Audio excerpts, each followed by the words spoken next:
ఈ రోజు ఈనాడు ఆదివారం మ్యాగజైన్ లో ప్రచురితమైన సర్దుకు పోదాం రండి అనే కథ వినిపిస్తాను. రచన పి చంద్రికా శేఖర్ గారు, వినిపించినది రే బాలకృష్ణ. ఇక కథలోకి వెళదాం. రాత్రి 8:30 దాటింది. జూన్ నెల వచ్చినా ఇంకా వర్షాలు మొదలవక వాతావరణం చాలా వేడిగా ఉక్కగా ఉంది. సెల్లార్లో కారు పార్క్ చేసి అలసటగా లిఫ్ట్ ఎక్కింది దివ్య. ఒక్క నిమిషం నిలబడితే చాలు, కళ్ళు మూసుకుపోతున్నాయి. ప్రాజెక్ట్ చివరి దశకు వచ్చేసింది అని ఊపిరి తీసుకునేలోపు అనుకోకుండా ఒక ఇష్యూ వచ్చింది. 2 రోజుల నుండి టీం అంతా ఆ పని మీదే శ్రమిస్తున్నారు. చివరకు అది ఈ రోజు కొలిక్కి వచ్చింది.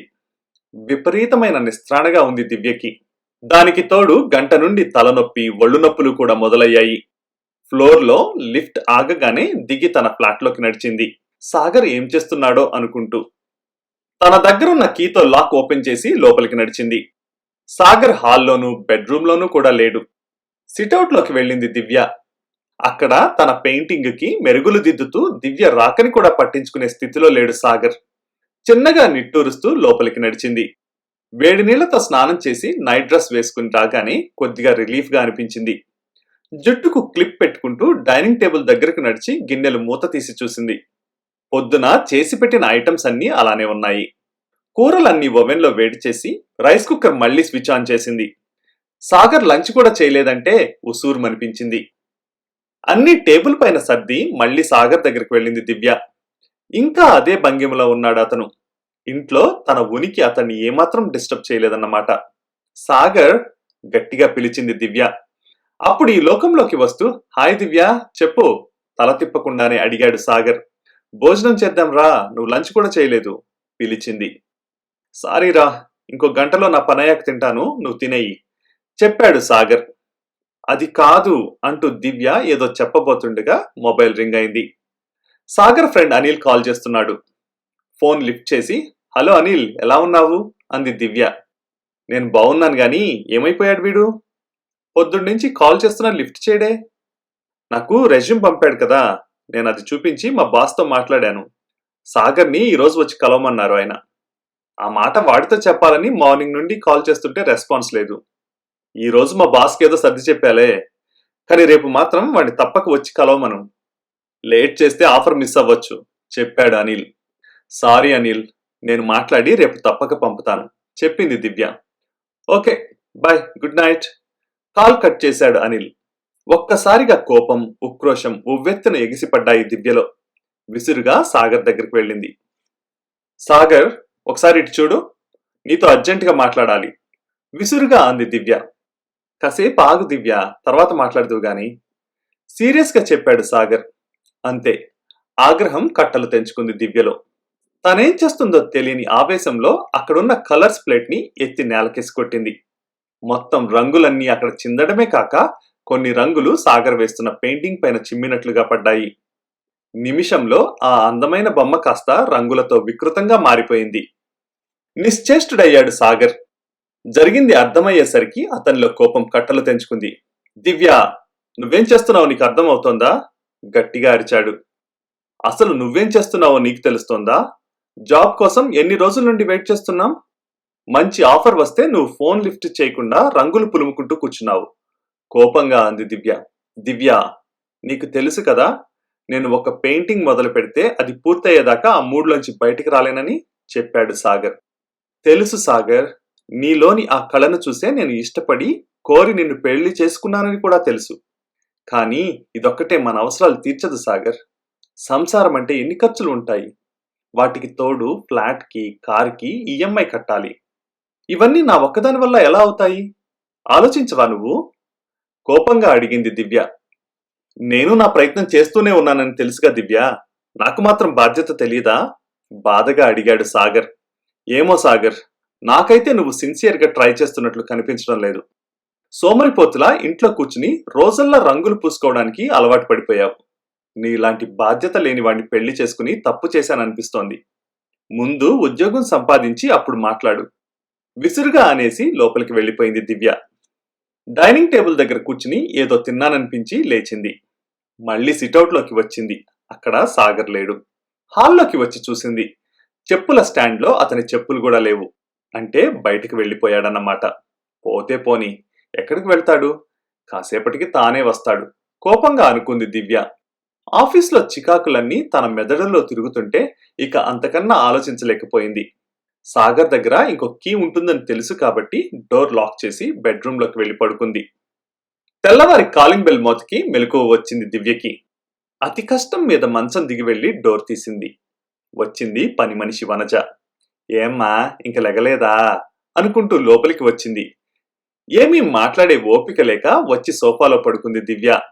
రాత్రి వచ్చిన తలనొప్పి, ఒళ్ళు నొప్పులు తగ్గకపోగా జ్వరం కూడా తోడైంది. అలా ఎంతసేపు మగతగా పడుకుందో. వనజ వంటింట్లో పని అంతా పూర్తి చేసి హాల్లోకి వచ్చి అమ్మా అని దివ్యని తట్టి లేపుతూ ఉలిక్కిపడింది. అయ్యో దివ్యమ్మ, జ్వరంగా ఉందే అంది. అవును వనజ, బాగా నీరసంగా ఉంది. కాస్త కాఫీ ఇస్తావా నీరసంగా అడిగింది. అయ్యో మీరు ముఖం కడుక్కురండమ్మా, ఈలోగా కాఫీ కలుపుకొస్తాను అంటూ వంటింట్లోకి నడిచింది. దివ్య ఫ్రెష్ అయి వచ్చేసరికి వేడిగా కాఫీ, ఆమె హ్యాండ్ బ్యాగ్ కూడా తెచ్చి ఇచ్చింది వనజ. బ్యాగ్లోని టాబ్లెట్ తీసుకుని కాఫీతో పాటు వేసుకుంది దివ్య. వనజ కూడా కాఫీ కప్పు తెచ్చుకుని అక్కడే సోఫా పక్కన కూర్చుంది.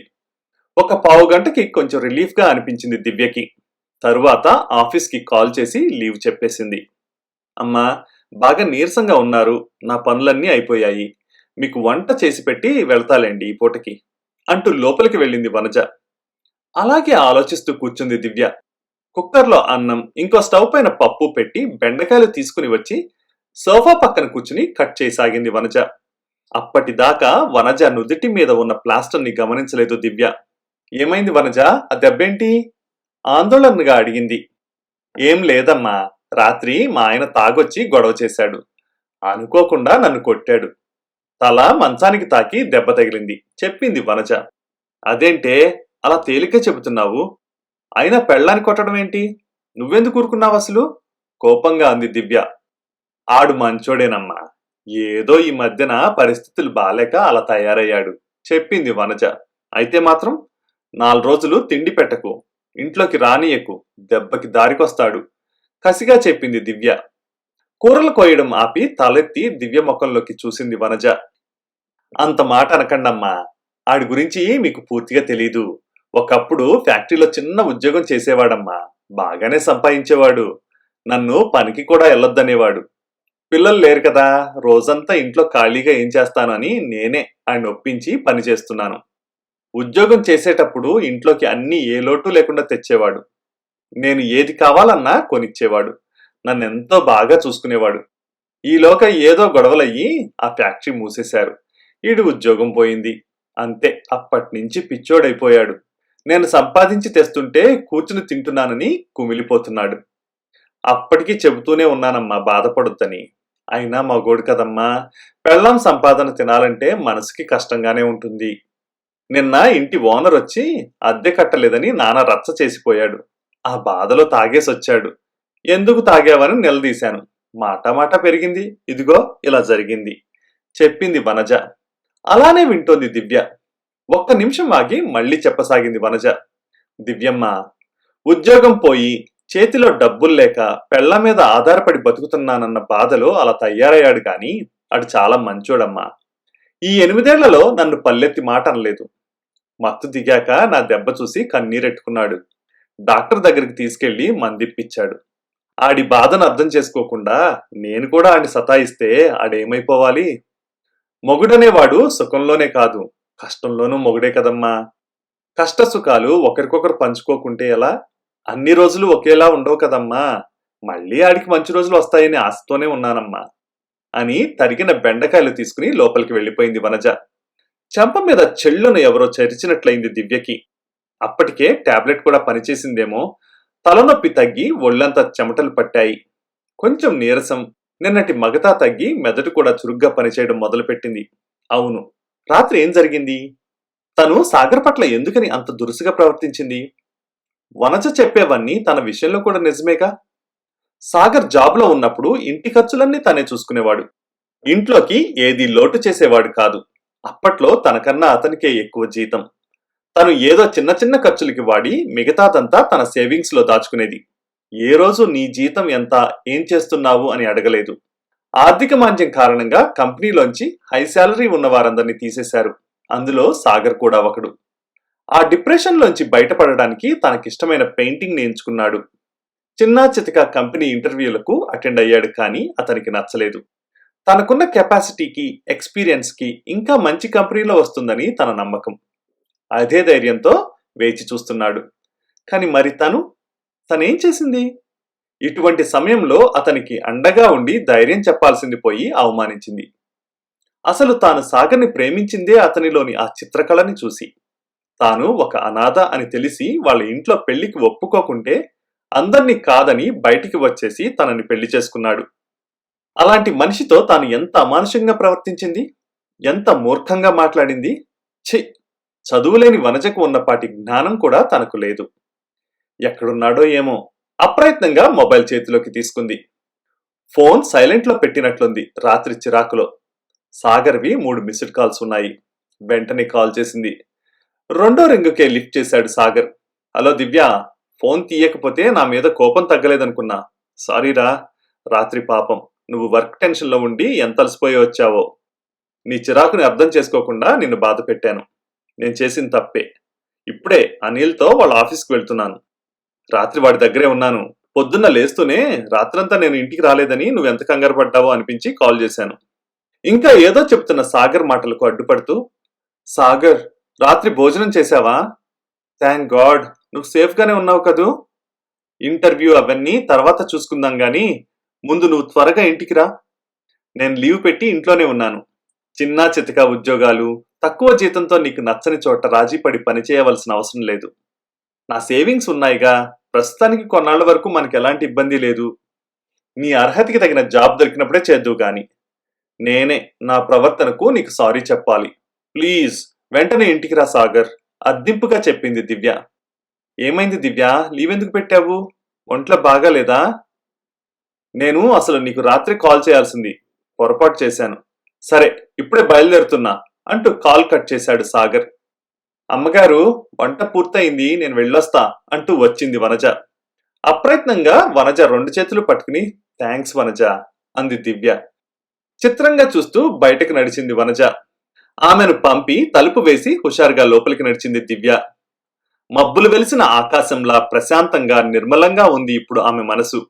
సాగర్ వచ్చేలోపు స్నానం చేసి అతనికి ఇష్టమైన డ్రెస్ వేసుకుని రెడీ అవ్వాలి.